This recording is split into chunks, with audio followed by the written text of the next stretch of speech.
Joanna Fischer grew up FLDS, scripture at dawn, secrets after dark, homeschooled, polygamy, and a town that felt like walls.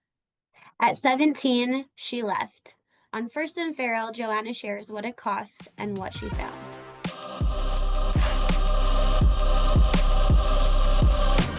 This is First and Farrell, Utah Unfiltered. Utah born, chaos sworn. No filters, no fluff, just real voices and wild stories from the Beehive State. Thank you for coming forward and willing to talk to us. Of course, I appreciate you guys having me on. Yeah, we're excited. I want to ask if you're willing to share where you grew up and what life looked like inside the FLDS community. We want to hear a little bit about that. Of course, of course. So my mom and dad, they were married. It was just the two of them to begin with. They did have 6 kids. I am the 5th. And then he was excommunicated from the community when I was 3 years old. And my mom ended up marrying her older sister's husband as a 3rd wife. So we moved into this crazy family. So kind of right off the bat, there's a lot of chaos. There's a lot of fear. There's a lot of newness for a child. And then my baby brother, he was only 1.5. So really no communication with my birth dad. I didn't really know him at all. So that's kind of the start to my childhood. And of course, we grew up in Colorado City, Arizona, and Hildale, Utah. It's a border town. It's surrounded by mountains. It's a very beautiful town. If you've ever been out there, it's beautiful. But there were times those mountains felt more like a trap, like walls that we couldn't really escape from. And there were times it felt like a safe haven as well. So do you, being so little, do you remember and are you comfortable sharing why your birth dad was excommunicated? And maybe share a little bit about what that means, right? For our listeners that don't understand what that is. So excommunication is where the prophet of the community or the leader of the church receives a revelation from God saying that a man or woman is no longer worthy enough to be around the community, to be a part of the church. And so they are sent on what they call repentance. It's called repenting from afar. Some people are invited back and some people are not. So he was sent on a repentance mission. And so are they taken to a separate community to do the repentance process, or are they just sent out and hey, come back when you feel worthy? So they are just sent out to figure it out on their own. Okay. They go out, they do whatever they do, and they don't come back unless they are invited back. Okay. And were you given a reason why he was sent on a repentance mission? There was some speculation, but nothing was ever confirmed. So it's something I don't wish to comment on just because, say so is not fact. Sure. So yeah, that makes sense. I actually was never confirmed why he was sent to go.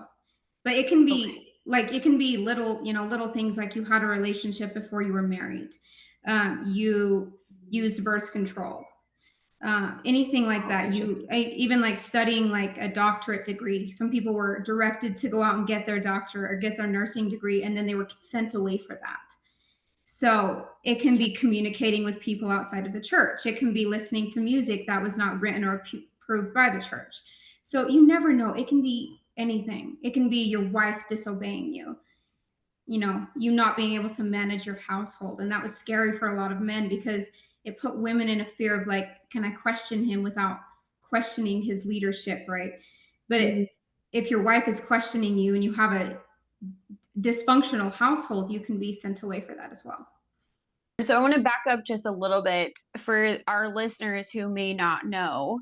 How do you describe the FLDS faith and lifestyle in your own words? So we believed that we were following the real and true teachings of Joseph Smith, who started the Mormon Church. He got a revelation and he informed Emma, his wife, that he was supposed to take upon multiple wives, and that for a man to ever enter into the highest degree of glory, which is kingdom of heaven, there's different degrees, he had to have 3 or more women. Some people believe it was 7, so it changes whenever. But the women are meant to be submissive. They're meant to be mothers. They're meant to be obedient. They're meant to just follow direction. They had a phrase. It was they said be led as though you're being led by a hare, because you weren't even supposed to have any sort of rebellion at all. And so we believed that we followed the true teachings of Joseph Smith, which is why it was the Fundamentalist Church of Jesus Christ of Latter-day Saints, because it was the fundamental values that Joseph Smith started. Okay. So Jordan and I have a background from the LDS church. We grew up very religious in the LDS religion. And so in a previous episode, we talk about the separation between the LDS church and the FLDS church. So that makes sense why that word fundamentalist, mimicking Joseph Smith and what he was doing in the 1800s with polygamy.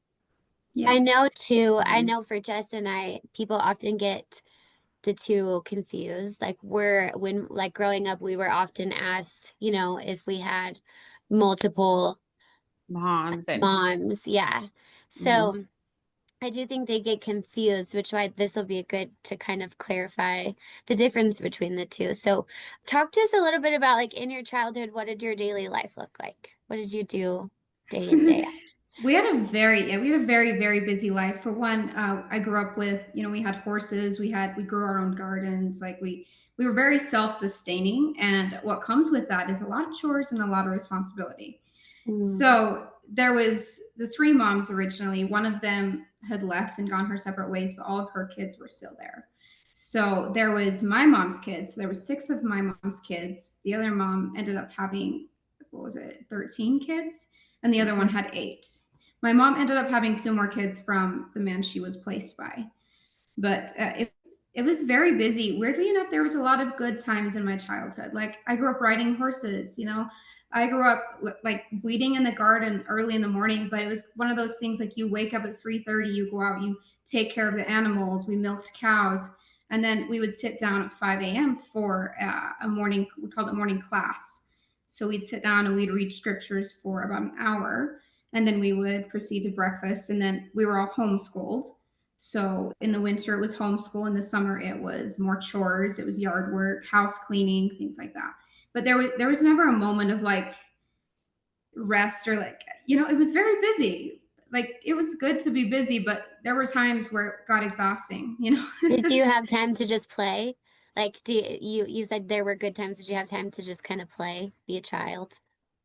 Not necessarily in the early years, because rules got stricter and stricter with time. But in the early years, we had rollerblades, we had a trampoline, so we did things like that. But it was always a chores first, scripture first, then some recreation. But when I was about 11 years old, they removed all recreation. They believed it was a sin to have any sort of recreation, so that was eventually removed. Okay, and you're talking about the prophet being Warren Jeffs. He is making these changes, correct? Yes. Okay. And I'm 24, so he would have went to prison when I was like 5 years old. So he was the prophet from 2002. So his dad passed away in 2002, and he took over, and things got a lot more strict under his rule. Did you feel like you were like that you guys were different from the outside world, or like what was something that maybe you didn't realize while you were in it but realized later? So being in it, the entire community is that way. The town was founded by polygamous Mormons. Like the mayor was a polygamist. Most of the police were polygamists. And we would go outside of town for things like dentist appointments and things. And yes, of course, you're aware that you're different. But they also taught us that we were the one true chosen people, and that we were a beacon of light to the rest of the world. So it wasn't us that was different. It's them that are different, if that makes sense. Okay. So I want to back up about schooling. Were you guys schooled as far as like age groups, or was it just one big school for all the children there, or like what did school look like? So when my sister was young, they had more of like a public school for the community. But by the time I started school, it was only families. So it was just a big classroom. Everyone was in the same class that was in that family, and it was usually at home. And they would teach you your different levels, your different grades. But normally, there's a lot of siblings, so there would be like 1 or 2 other siblings in the same grade or whatever. But it was just a lot of us in the same room trying to figure it out most of the time. And who was teaching? It was my older sister or our mother, usually. Okay. So, And were they like appointed that role or not yeah. necessarily? They just, okay. Yes, but more like by our dad. It wasn't by the prophet or anything. Like we were told to bring all the schools in to homes, and then older siblings would teach school, or the moms would teach. Okay. Okay. And so the FLDS women and men wear a specific clothing. Can you describe that as clothing and like what the symbol is, like the symbolism behind what you wear is?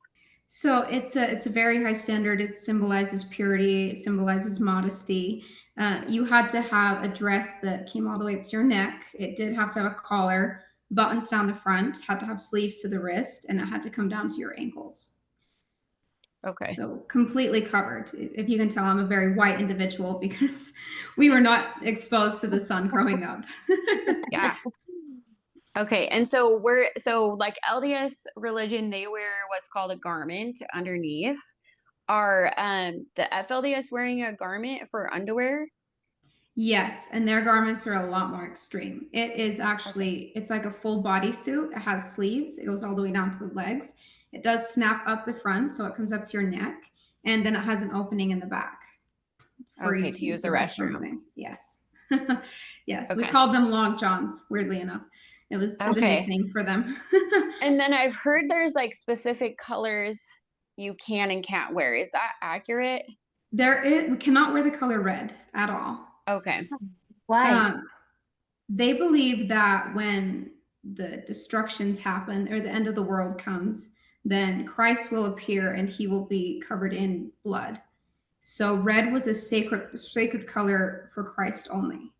So we could not wear Okay. it. It would be a mockery for us to be wearing red when he was covered in the sins and iniquities of the world when he appears to us. Okay. And then the men, they just have to wear like a button down and jeans. That's what I see in the community, Yes. but okay. Yes. And then also with the women, their dresses, they didn't want any like plaid or bold print colors. They wanted them to look simple, pastel, very just plain. So, Okay. but yes, the men just pretty much wore jeans and a button down shirt with long sleeves. Okay. So the FLDS is often associated with like the arranged marriages and like strict gender roles. What's your experience with like the arranged marriages? Well, my earliest experience with arranged marriages would be my mom being placed by her sister's husband at 3 years old. Like that wasn't something that was her choice. It was something she was told to do by God and the prophet.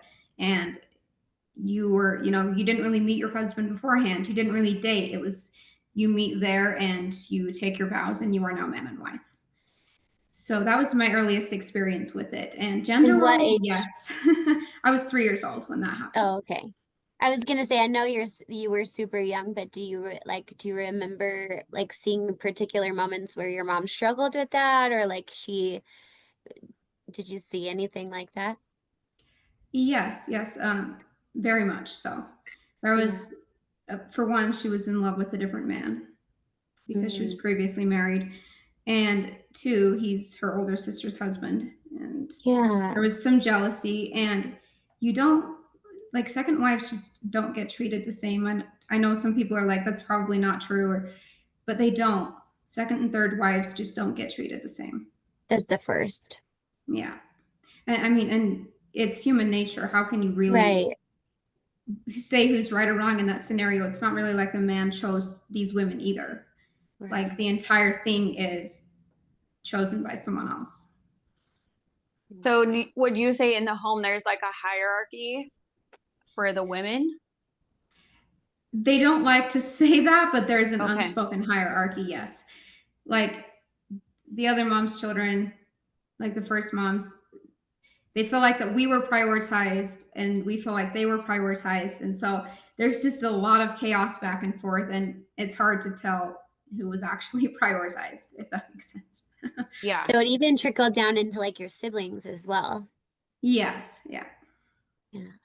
Do you remember like a particular moment or teaching that began to make you question what you've been taught and like your whole background? Weirdly enough, it wasn't precisely, like the teachings on submission for women always made me question it. But weirdly enough, it was an abusive stepdad that made me question it at 6 years old. Oh, I'm sorry. So sorry. Women would be abused, and because they have no say, they're seen as second class citizens. No one takes their side. They don't have a voice in that a lot of times. And that really stood out to me as something. And I was like, if there is a God, because I was questioning everything as a 6-year-old. I mean, you got to think of me as a 6-year-old. I was babysitting my younger siblings. I was a grown up by then. Like, I thought I was a grown up by 6 years old. Mm-hmm. And I was questioning a lot of things. And I had conversations with another one of my sisters about it. She was 7 and I was 6. And it was like, if there is a God, why are innocent children being physically abused? Or why are women being pushed into this box? A lot of them are going mentally insane because they have no identity. Like, if there's a God, why is this happening? And that got me questioning things. Yeah, I can't imagine. I can't imagine, like, at 6. That's what I just can't get over, is like having those types of thoughts at 6 years old. Is just, it's hard for me to like fathom a 6-year-old's going through that. Yeah, there's emotion there. You're seeing like emotion from me and Jordan, because I have a 4-year-old who's almost 5, and she has a 6-year-old right now. So we can see like the innocence in that age, right? And so to put the pressure that you felt, that's unbelievable. I'm so sorry. Yeah. No, I remember very distinctly the conversation with my older sister. She was a year older, and she was from a different mom and from my stepdad. So there was actually no relation between us. But we were both speaking about getting out, and it felt like a pipe dream, right? It doesn't feel like it's ever a possibility. But I was like, you're going to turn 18 before I am, and you have to wait for me. But ironically enough, I left at 17 and she left at 19. And I was gonna say, so like 6 years old, that's when you kind of started to question things. But was that your breaking point, or why I don't want to seem insensitive, but like, is there a specific reason why we waited until we're 18, or like, what does that look like? Well, I mean, just legally, we're not taught about anything in the outside world. All we're taught is we're not adults until we are 18, so we cannot make choices for ourselves until we are 18. So I didn't think like I could find a family out here. I didn't think I could be adopted out. I thought that I was stuck there until I turned 18 and could make it on my own. Did you talk to your mom about this, or there wasn't like a relationship? Like, was there fear in that of actually talking to her about your feelings, and or would you confide in her? Oh, there's a lot of fear in talking about this because it's seen as rebellious. They say if you even have a rebellious thought, we're taught that the prophet can read our minds. So if we're even having a rebellious thought, we can be excommunicated, and leaving everything you know for the unknown is very scary. Mm-hmm. Yeah, it terrifying. Seems like it will save you. And again, at that age, like, how do you? Yeah, and just like the strength to know like where to go is probably so scary. And you have no connections outside of that. Yeah. Like I said, the police force are a part of it. There's not any connection or anywhere to really go. Yeah.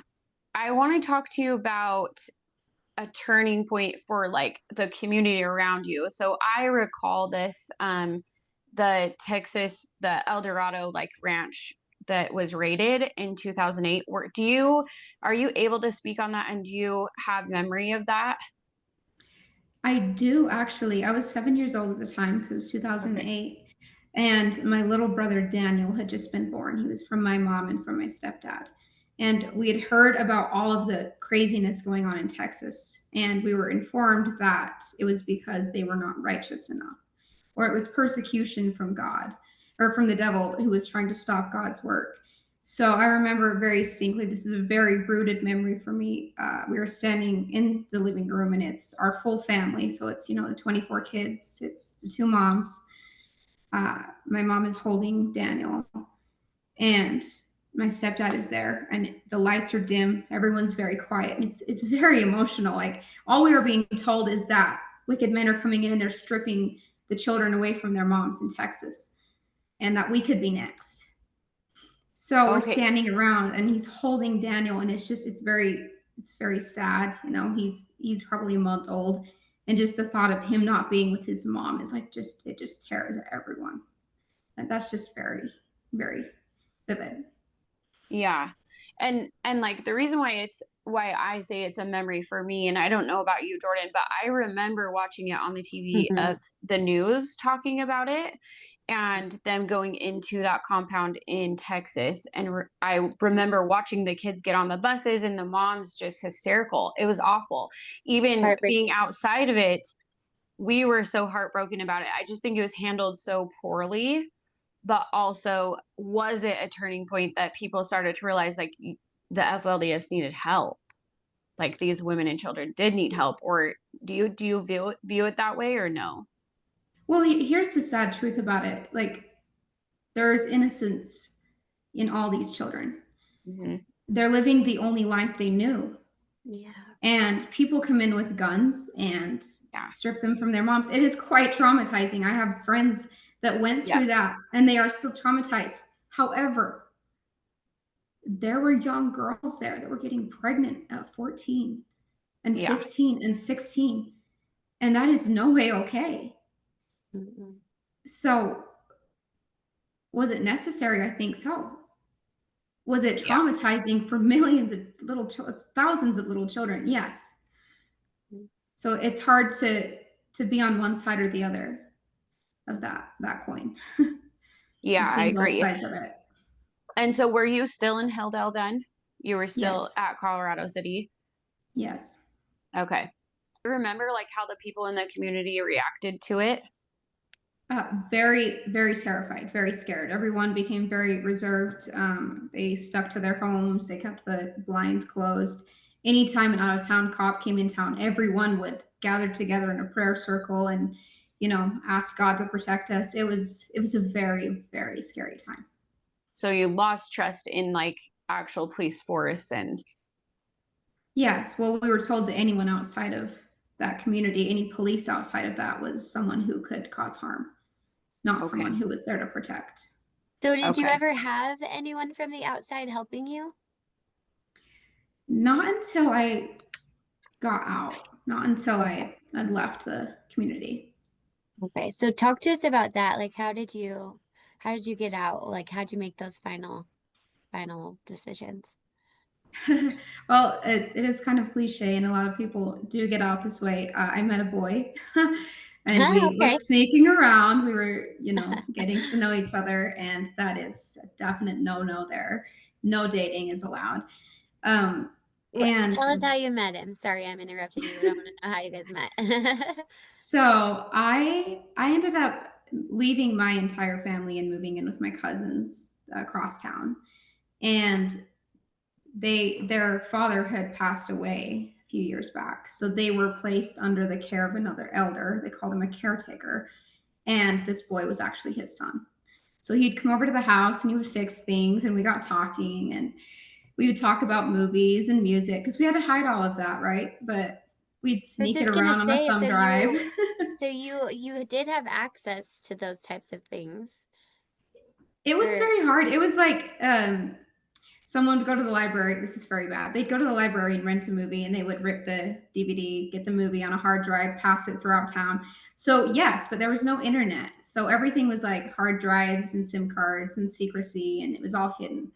But yes, we had some access to that. And anytime we got caught with it, it was very bad. It was a very bad day. And I know I'm going off on a tangent, but like what shows were you watching? What types of movies were you watching? Do you remember? Yes, very much. The first movie I ever watched all the way through was actually Frozen. And I was 14 at the time. Yeah. It was like Seven Brides for Seven Brothers. That one's one from like 1953, old classic, but I loved it. I tried watching The Scarlet Pimpernel at one time, and it was a lot of blood and gore, and we're not really taught about history, and it was hard to watch some of that when you are so sheltered, and then you just see it and you're like, you don't know how to process it, you don't know how to think about it. So it was a journey, but yes, Frozen was a favorite. It was my first one. I love Frozen. My mom Me always too. says that Anna and Elsa are like me and Jess. Like I'm the younger kind of feral feral one. Jessica's very like put together and always like very put together. So it's kind of funny, but I do love Frozen. And what about music? What music were you listening to? The first music I listened to was the radio. So it was country station on the radio in the car, and we'd turn it really low and lean up against the speakers. So it was a lot of like Blake Oh, Shelton, Luke Bryan, I love Kenny it. Chesney. Taylor Swift was a huge one. There was a lot of people that were into a band called Celtic Thunder, and they were Oh. like a Celtic band, and they were amazing. We loved them. So it was a lot of that, but a lot of country radio in the beginning. The music and the movies that were in like your library, were those selected by the prophet as well, or do you know? Yes, so most of the music that was in the community, any music was like written by people in the community, or it was music written about, the lifting up or the work of Zion or our prophet. And that was the only music we could have access to. So anything else was like, under the radar. Everything was like, okay, keep it DL, Mm-hmm. Okay, were so instruments there? Like, did you learn to play the piano or like the drums or anything like that too to make music on your own? So drums were not allowed. The piano was very encouraged. Okay. Some people played the harp. I grew up playing the guitar. I taught myself Okay. some piano. My sister played the violin. She played the flute. And so we used music as kind of a way to deal with a lot of things. So I got Yeah. into music because it was a way for me to kind of escape what was going on. I would get immersed in playing the guitar. We'd write music, we'd re-sing the songs that other people wrote in the community, but a lot of hymns too. Like we had a baby grand growing up, and we'd gather around the piano and sing hymns after like Sunday class and stuff like that. Okay. So a lot of music in the home. you mentioned Yeah, that I love music. you weren't taught history. So like what were you taught in school? What did they teach you? So we were taught to read. We were taught math, some science, but not much. Nothing like Okay. earth science or anything like that. And we were taught about the history of the church. And there was some American history. So, we learned about the Revolutionary War and George Washington and some things like that. But anything kind of outside of American history, we didn't really know anything about. And most things I learned about history were like books that I got from a friend or borrowed from someone and was reading and consuming and hiding it. So it was crazy to get out and actually learn a lot about history when I went to high school and things like that. Yeah. So back to you, and I interrupted, but back to this, so you met this boy and you guys were watching movies and secretly listening to music together. So we'd sneak out at night. We would drive down to Hurricane, the town that was close by, hang out there all night, watch movies on a little phone. It was like the best thing. We went months without doing anything physical. So we went like months without kissing. And like the first time we kissed, it was like a crazy experience, right? And then there's like the guilt afterwards. There's like so much guilt, like, oh, I'm going to hell now. I've lost my soul and purity and all of that. And so it was a process, but we liked each other, and we decided to kind of get out together, and that kind of made getting out a reality for both of us. Because you had someone. Yes. Is he so he's a year older than you? Year and a half older, yes. Okay, so you guys were, and so you're 17, he is 18, like considering trying to get out? Yes, and all the boys are allowed to work a job. They start going to work at like 14. There was a lot of child labor laws and a lot of issues with that. But a lot of the men were going to work and making some money.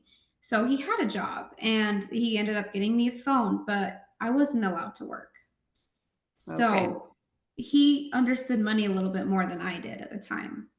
With him having a job, do you feel like that gave him a different perspective as far as like being outside more so than what you were able to see?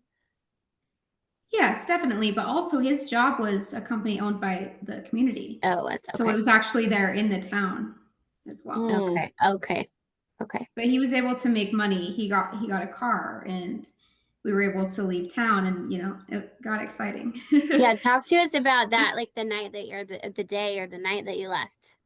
Oh, okay. There's this one night. This is crazy because they'd have like what we called security. So they'd have like elders drive around town at night and kind of keep an eye on everyone.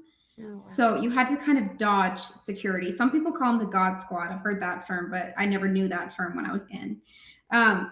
So there was the God Squad, and you would wait till everyone was asleep. You would sneak out the window. You'd run down 2 blocks to meet him in his car. And the lights are all blacked down, or he would, walk up to meet me. There was this one night, one of my friends had gotten a pair of jeans. And so I put on the jeans and a t-shirt, snuck out the window, and we were running to his car, and someone came pulling up. So we just like laid flat down in the dirt. And it's like, don't breathe, don't make a sound, like don't get caught. But there's a rush to that can become quite addicting, and it can kind of haunt you in your later life. But, what would have happened if you would have got caught? they would have probably separated us. He could have been excommunicated out of town. They would have possibly made me move somewhere else where he didn't know I was located. It's just, there were so many unknown things, but it was a very serious risk. So are the women ever excommunicated or just the men? Mostly the men. Later on, they did start sending women out as well. And so did your dad ever return? Weirdly enough, I heard that he's actually back now. Oh, But interesting. there's Okay. no communication, so I don't know.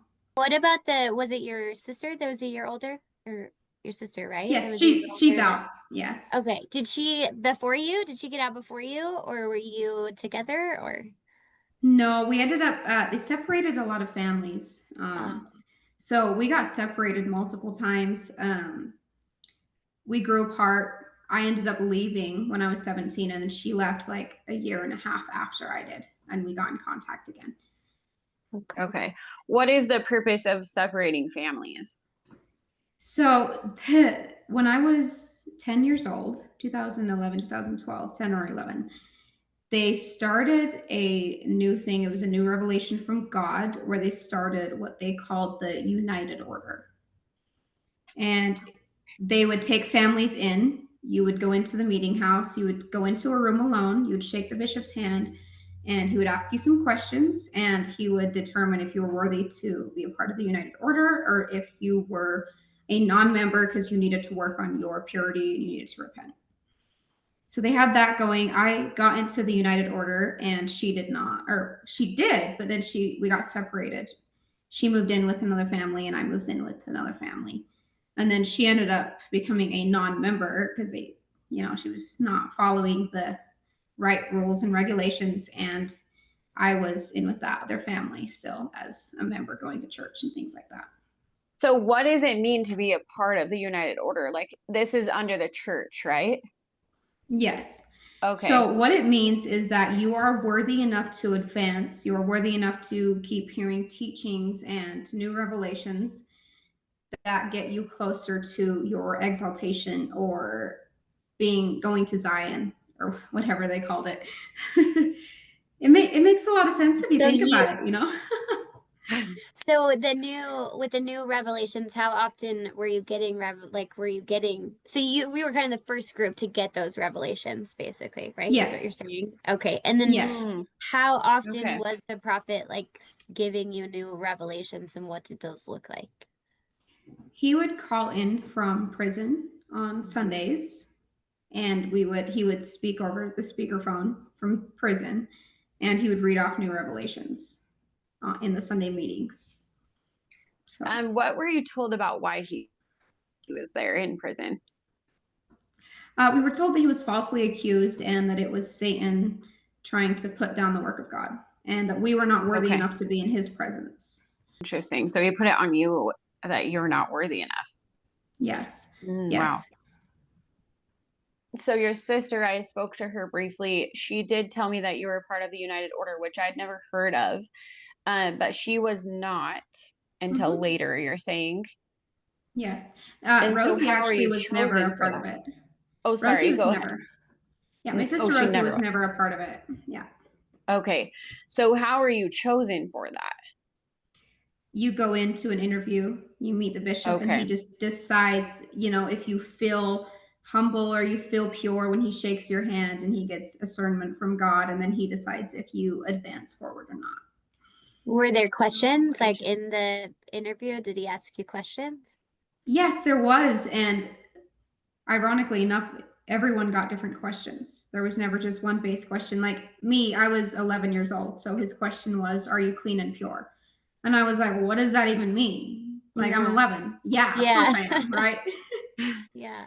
Like, I know some of Yes. my cousins, he would ask them questions like, do you touch yourself? Or do you look at yourself naked in the mirror when you get dressed? Like, some of the older girls got different questions, and some of them were very invasive and very inappropriate, in my opinion. So the question of like, Yeah. do you look at yourself naked in the mirror? Is that considered a sin to do that? Yes. Yes. For both men and women? Oh. Yes. Okay. Hmm. So had you ever seen yourself? Yeah, we had mirrors and things like that. Yeah. And it wasn't until later that that became a thing, but it was like, put your garments on before you, glance upon yourself or gaze upon yourself, put your clothes on. That was always pushed, and it was very interesting. Very interesting. Yeah. Wow. Okay. So you start forming this relationship with this boy and you guys start deciding how to get out. Is he saving money or what does this look like for you? Yes, we were both sort of saving money. I got in contact with a cousin that had left like 10 years before, and she had a place. She was married, or she was about to be married, and she kind of helped me get a job and things like that. So I'd kind of lined up a little bit of getting out, getting into high school, things like that before leaving. That way I could support myself and things like that. How did you make contact with her? Actually, through this boy, he reached out to her because Oh, he knew okay. of her, and I actually lived with her family when I was separated from my family. I moved in with her family, so they were my cousins, and I knew them very well. I love them like siblings, but I never knew her because she left when I was very young, so she helped me out. Yeah, really love her. Yeah, of course. So what does it look like the day you decide to leave? So there was a lot of evictions going on in the town because they were not paying the taxes on the land, weirdly enough. So my mom had moved to Cedar. I had ended up moving up to Cedar with my mom. I had gotten a job in Cedar, so I'd saved some money myself. What was your job? I worked in a hotel, cleaned hotel rooms when I was Okay. 16. Okay. So I did that for about a year. I was 17 in a couple months, and I was trying to leave a year before, but I fought with my mom about it. It was like, you go, I call the cops, you're underage, I'll bring you back. Like, it was a back and forth thing. And so I got some advice from my cousin Maria. We got holding out help involved.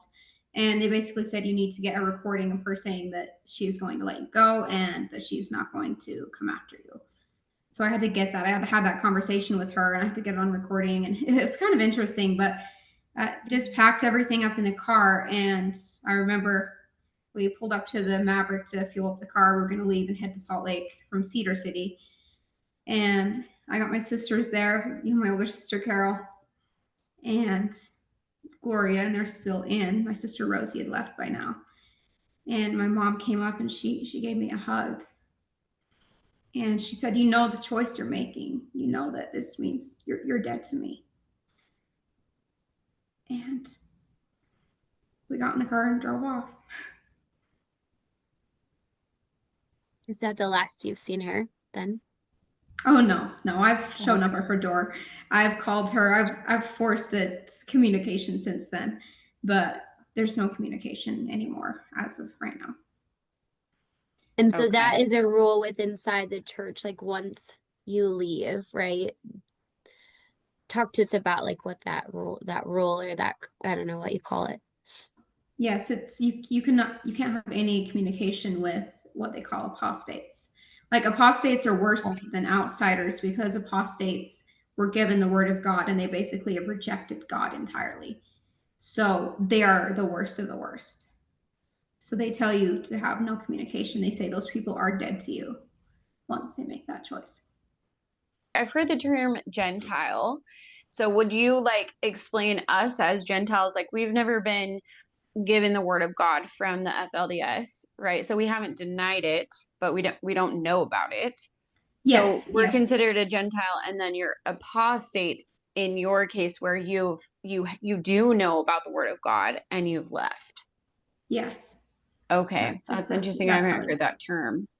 That Okay. moment with your mom, obviously, you can see and feel the emotion from you, but like walk us through the emotion in that moment, like what you were feeling as you drove away. I mean, weirdly enough, there's an element of relief because up until you make that choice, you're struggling with yourself every single day. Like, do I do this? Do I leave my family? Do I leave my younger siblings? In that situation? What is this going to do to my mom? Because she thinks her daughter is now someone that is going to be damned eternally. And so it's very hard, but there's also an element of relief because you're done fighting. You've made that choice.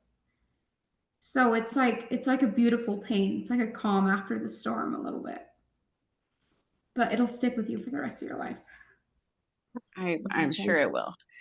So what does the first night look like for? Where did you go? up to my cousin's house. I'm now like living with this boy, right? We're sharing a room together. So it's very exciting. We'd already gotten physical before that, so there was no surprise there. But even just sex, like there is no education about sex at all. So you are just winging it. You're Googling things, you're doing all of these things, and it's very scary. Like they don't even tell you how procreation works at all. So it's super interesting that you don't hear about procreation because that's like their whole message, right? Is that your purpose is to procreate. Yes. Yeah. There were men that were married that didn't even know that it took more than kissing a woman to impregnate her. Wow. It was that extreme in some cases.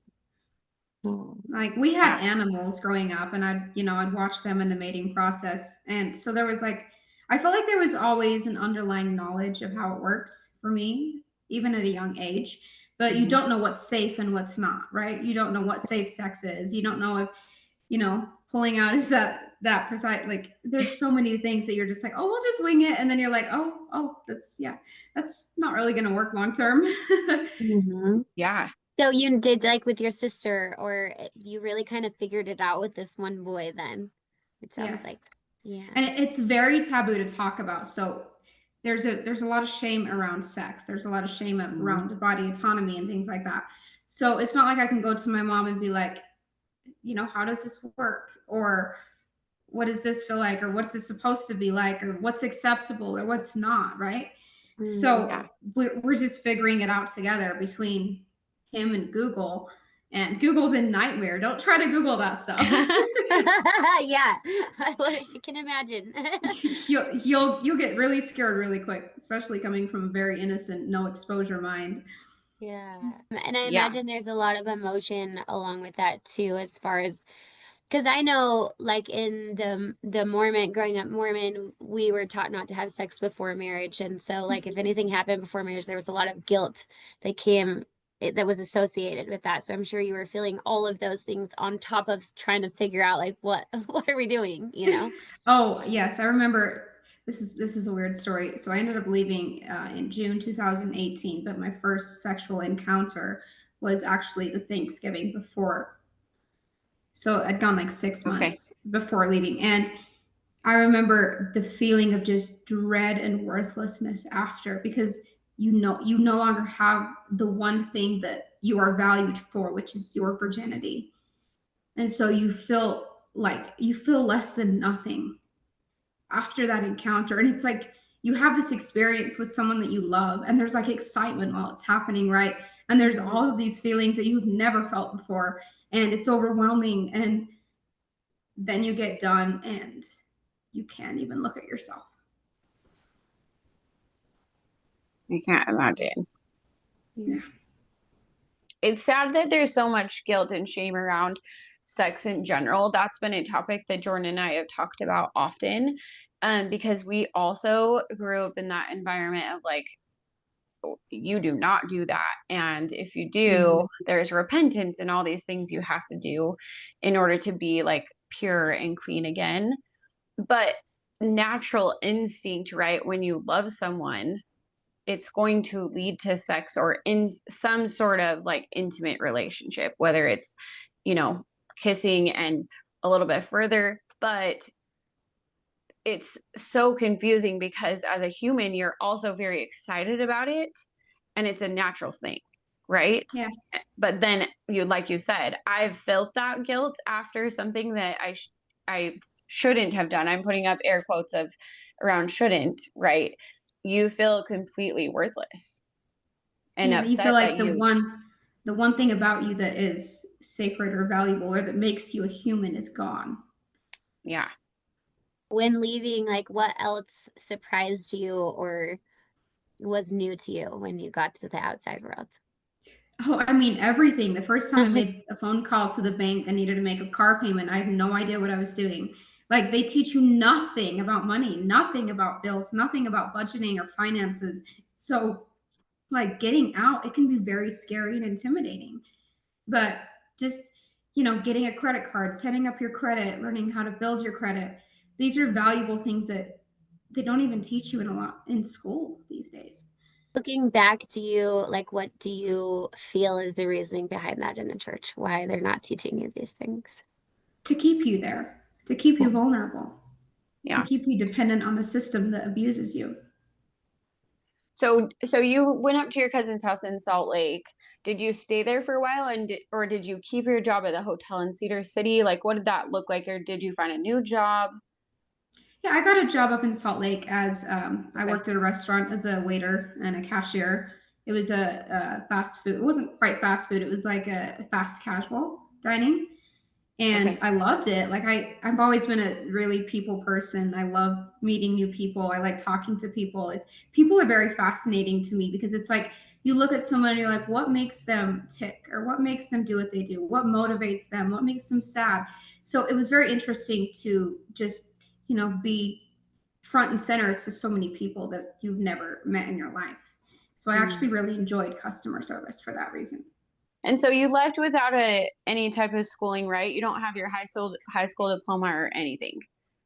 So I did have up until like, what was it, sixth grade homeschooling. Okay. And I did end up going to high school for a couple of months. But when you're 17 and you're going to high school and you're also trying to support yourself, it's very hard to make ends meet. Yeah. So So when you got out, did you approach schooling elsewhere then to get a GED, or what did that look like for you to educate yourself? yeah, so like I got into high school within like a month of getting out. And that was a whole crazy new experience because now I'm going to a high school with 3,000 kids there in Yeah. Saratoga Springs. It was Westlake. I would have kept going to high school, but I ended up in the hospital with a kidney infection because I wasn't sleeping. I was studying at night. I was working every night until like 11 p.m. just to eat, right? And I was working 12 hours on Saturdays, a 17-year-old, just to make a car payment and to pay insurance and all of these crazy things. Like I'm eating ramens and I'm drinking energy drinks. And it's already hereditary in my family for there to be some kidney issues. Like my mom struggled with it. My grandma died from kidney failure. So I ended up in the ER and they were like, you either need to cut back on the stress in your life and the caffeine, or you need to quit going to school. Like you either give up the job or school. And when you're on your own, What do you do? and Yeah. bills don't go away. So schooling takes a back burner until you can figure it out. Yeah, which I mean, you made the right choice. You just had to provide.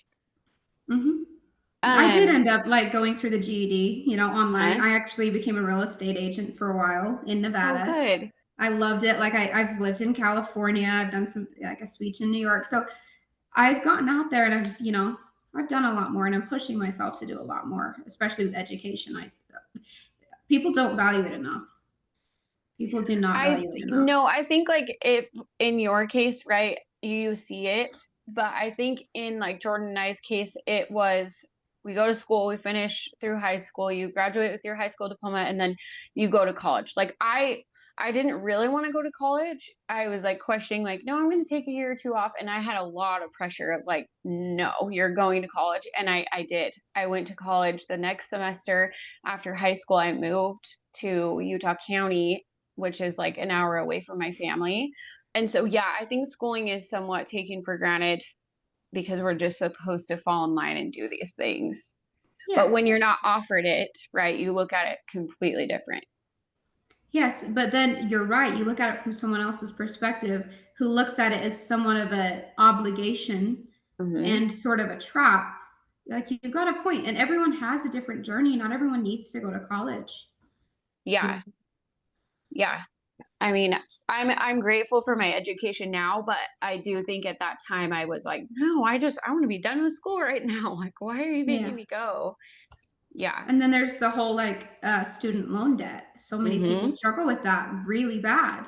Like I Um, never went to college because I was never willing enough to take on that student loan debt. yeah. It didn't make sense for me. If I can get a sales job and make better money doing that, why go to college? Yeah. Yes. So now that you're out, it's been how many years? So you left in 2018, you said. So it's been Yes. 7 years, Yes. 8 years. Okay. June 16th will be 8 years. Wow. Okay. I So love that you if, know the dates. I love yeah, I it. love that too. Yeah, it's a life-changing moment for you. Yeah. How do you view like faith and spirituality now? Weirdly enough, I actually joined the Mormon Church in 2021. Okay. I'm no longer Okay. active. I believe in God, but Yep. I'm open to the possibility of multiple gods. Okay. Things that interest me are like Norse mythology, some things like that. Greek mythology is very interesting to me, but I definitely believe in a creator. I believe, I don't believe in a lot of coincidence in life. I believe a lot of things happen for a reason. Uh, but I also believe that people try to put a reason to many things that doesn't necessarily need to be reasoned, if that makes sense. But I believe in God. I still pray. I believe in an afterlife. I lost my brother when I was 9 years old, and I believe I'll see him again. So I definitely believe in an afterlife. I went through a period of atheism, of course, and anger. Yeah. But when I did get baptized into the Mormon Church, I was 21 at the time, and it felt right. I liked the community. I liked that it felt peaceful. And then I'm sitting in church, and a lot of the teachings just felt too much like home. A lot of the teachings were too triggering, and I had some things I needed to deal with before I could go back. Like I enjoyed church, I enjoyed the community, but some of the teachings were too close to home for me. So Yeah. Which What would in make sense. I was gonna say what teachings in particular? it really bothers me when they kind of put women in a gender role, and when they kind of restrict clothing for women. Like I believe we should have more freedom in what we want to wear, whether you want to be classy, whether you want to be more modest, whether you want to, show a little more skin. That everyone to their own, each their own. And I don't think that any man on earth should dictate that for any other person on earth. Just to back up a little bit, since you're talking about clothing, do you remember the first time you went shopping outside and you weren't wearing your dresses anymore? What did you want to wear? I honestly did not know how to style myself. I wanted to just wear jeans and a t-shirt for the longest time. I wasn't comfortable with showing that much skin.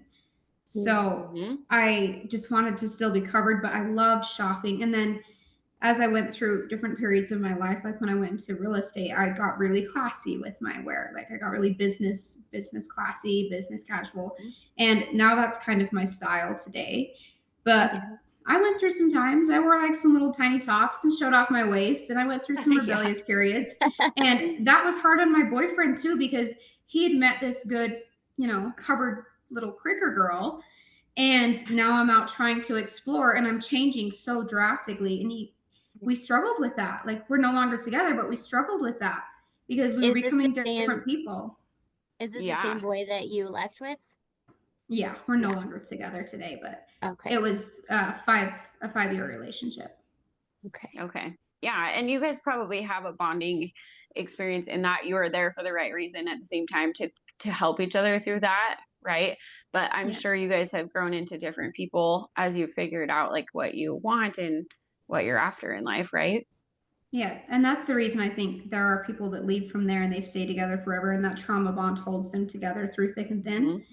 And there are people that become so different that you're no longer the person that person fell in love with. Yeah. And both are okay. What does healing, like, what does your healing look like? What does that look like for you, your healing journey?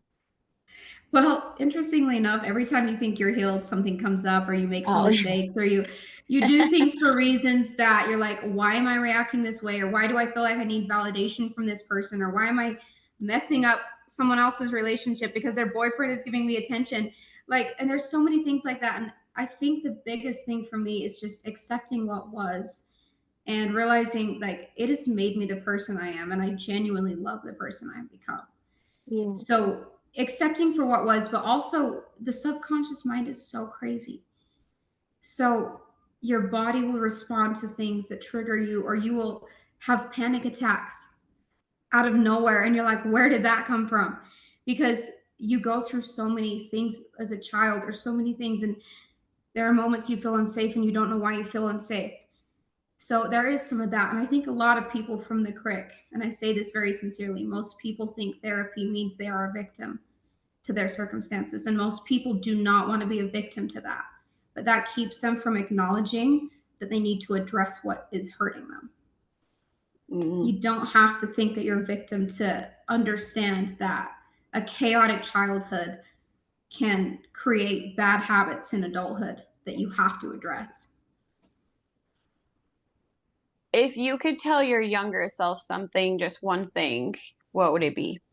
Don't fall for validation. It's not going to make you feel better. Don't fall for external praise that's empty. It's not going to make you feel better about yourself. Pour into yourself more than anyone else. Work out. Take care of yourself. Do self-care. Go to therapy. Actually talk about your issues. Don't question yourself so dang much. Don't try to give your dad or the people in your life that was supposed to protect you. Stop giving them excuses for not being there for you, because it only hurts you. Just let it go. But more importantly, make yourself feel better. Believe in yourself more than anyone else. Because if you don't, you'll seek validation from people that can harm you. So powerful. So powerful. You're amazing. Thank you. I feel like you're doing so well, and I'm proud of you. I'm proud of you for leaving, and even at 6 years old, you felt something was off and you made a change for it. Yeah. That's good. That's what I want to teach my daughter. Really, though. Yeah. Just make sure she believes in herself. Like Yeah. more than anything. Yeah, for sure. Do you have family members that have since left that you now have relationships with? Like some of those that you thought I might never see them again? Yeah. Yes. My 3 older sisters are all out. My 3 older sisters from my mom. So my full siblings are out. My sister Gloria actually got married in 2023, and I was her maid of honor. And then she had a son a year ago. He's actually about to turn 1. There's Rosie, of course, which I'm very close to now. But since from the time I was like 12 until very recently, about a year ago, we were always separated because we were separated at 12 years old. I was 12 and she was a non-member, so we were separated. And then when I left, I moved to Salt Lake, I moved to Vegas, I moved to California, and for the first time, we are now living back in southern Utah. So it's been amazing to get to know her again, because you have this bond as siblings, right? But you also don't know each other that well. So it's been very incredible to get to know her again. And it's the highlight of my life is spending time with her. Nothing like a sister, right? Sister. No, exactly. Yes, that's amazing. I'm so glad you are near her. Is your mom still in the church then? It sounds like Yes. she is. Okay. And that probably will never change, right? I don't know. There are times I think it will, and there are times I think it'll never change. Okay. Also, my 3 younger siblings from my mom are still in with her as well. Okay. It's probably hard to hold on to that hope too, right? Like for you to hold on to that hope, what does that do to you? And like, how long do you I feel like that would be hard. It's like this, like, when I was 16, then I called my dad for the first time. I had gotten his number and I'd called him for the first time, and he Your answered the birth, phone. your birth father. Yes. He had answered the phone, and he was like, "Who is this?" And I was like, "This is Joanna. This is your daughter." And he was like, "Who?" And the phone went silent. The call ended. But then there were times like I lost his sister, my aunt, in 2021 from lung cancer. And I went to her viewing and I got to see him. And there are times like I feel like that we could start a relationship, and then it's completely nothing. And then it's like, no, we can't talk anymore. You're getting in the way of my salvation. And it's like that with my mom. There's like, she'll give a little bit and then she'll completely cut it off. And what it does is it makes you feel like a very disposable person. And no one deserves to feel that way. No. Well, it's not No. that's not a relationship. Yeah. It's not. That's so hard. I'm sorry. What gives you hope, and what is your drive right now? Well, learning about money is really interesting to me, learning about finance and compounding interest, and realizing that you actually can get to a point in your life where you can have immense success and wealth. Like that is something that really drives me right now. I recently started my own business doing earthworks takeoffs and GPS modeling. It's very tedious, very tactical. It's very fresh. It's like a couple months, right? It's very new. But just learning how to run your own business, learning about taxes, learning about different strategies, learning how to please your customers and your clients. Like I was in sales for a while in California. And just knowing that you can come from absolutely nothing and create anything in a country like this, full of opportunity, that gets me going every day. That I wake up every day and I'm excited for that. Oh, I love that. You're getting me fired up. I know, you're a very good motivation. That's amazing. You should be a motivational speaker. Yeah. Yeah. I've thought about it. Fun. I think I could do that in my future. Yeah, definitely. So, and you kind of already answered this, but if someone is listening that's in like a high controlled environment, religious or otherwise, what would you want them to know? Trust your gut. Trust your instincts. When things start to feel off, do your research. Get the answers you need, and know that there's always help out there. There is an organization called Holding Out Help up there in Salt Lake, and they help people in different cultures, different communities, and a lot of it is based for people that are in polygamous cults.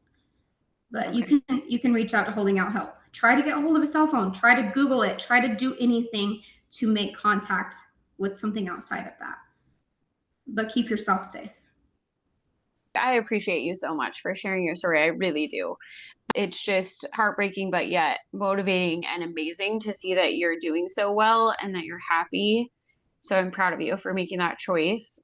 So brave. Like, it's the only thing that keeps me in my head. I'm like, you're so brave. Like, just brave to do, like, to have done what you've done, but also then to like step up and tell your story, Yeah. Before we wrap up, is there anything that you feel like you want to add? Maybe something you want people to remember or take away? Yeah, everyone is born with value. And no one can take that away except for you. You can get yourself out of any situation if you believe that you can.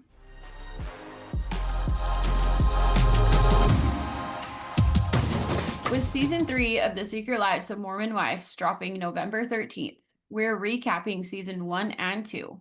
The drama, the friendships, and all the Utah chaos. First and Feral, Utah Unfiltered. Stay tuned. Thanks for listening to First and Feral, Utah Unfiltered. Don't forget to like, subscribe, and stay a little feral.